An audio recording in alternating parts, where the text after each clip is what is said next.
श्री स्वामी समर्थ. तर दिवाळीचा पहिला दिवस म्हणजे वसुबारस.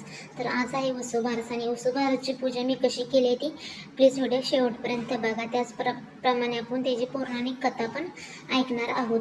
तर व्हिडिओ प्लीज शेवटपर्यंत बघा. वसुबारस सण साजरे करण्यामागे कथा. समुद्र मंथनाच्या वेळेस 5 कामधेनू उत्पन्न झाल्या होत्या.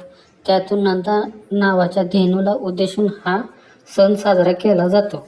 कामधेनू म्हणजे शुद्ध पांढरी गाय आहे. देव आणि दानवांच्या समुद्र मंथनातून अनेक रत्ने निर्माण झाली. त्यापैकी कामधेनू हे रत्नही आहे.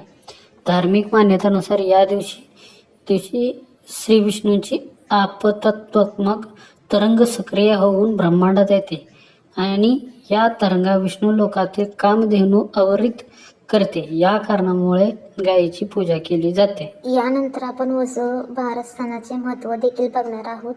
यानंतर मी गायीची पूजा करून घेतली, म्हणजे हळदी कुंकू वाहिलं त्यांना, गायींना आणि वस्त्रांना स्नान दिलं, फूल देखील मी त्यांना वाहिलं. त्यानंतर वस्त्रमाळ पण मी त्यांना घातलेली होती. मूर्ती झाली छोटी, वस्त्रमाळ झाली मोठी, तर ॲडजस्ट करून घातलेली होती. यानंतर बाळकृष्णांना आणि गणपती बाप्पांना मी फूल देखील वाहिलेलं होतं. रमा एकादशी असल्यामुळे या दिवशी मी तुळशीची देखील पूजा केलेली आहे. तुमच्याकडे असली तरी पण पूजा करू शकता तुम्ही. वसुबारस सणाचे महत्त्व.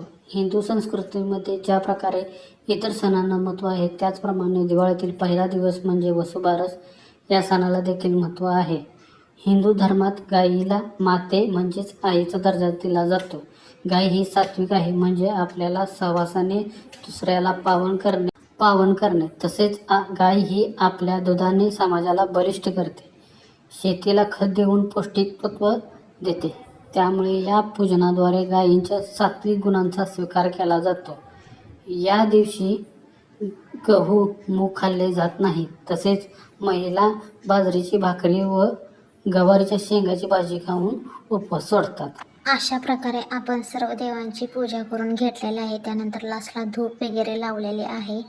तर व्हिडिओ कसा वाटला कमेंटमध्ये नक्की सांगा. Thank you for watching. Bye bye.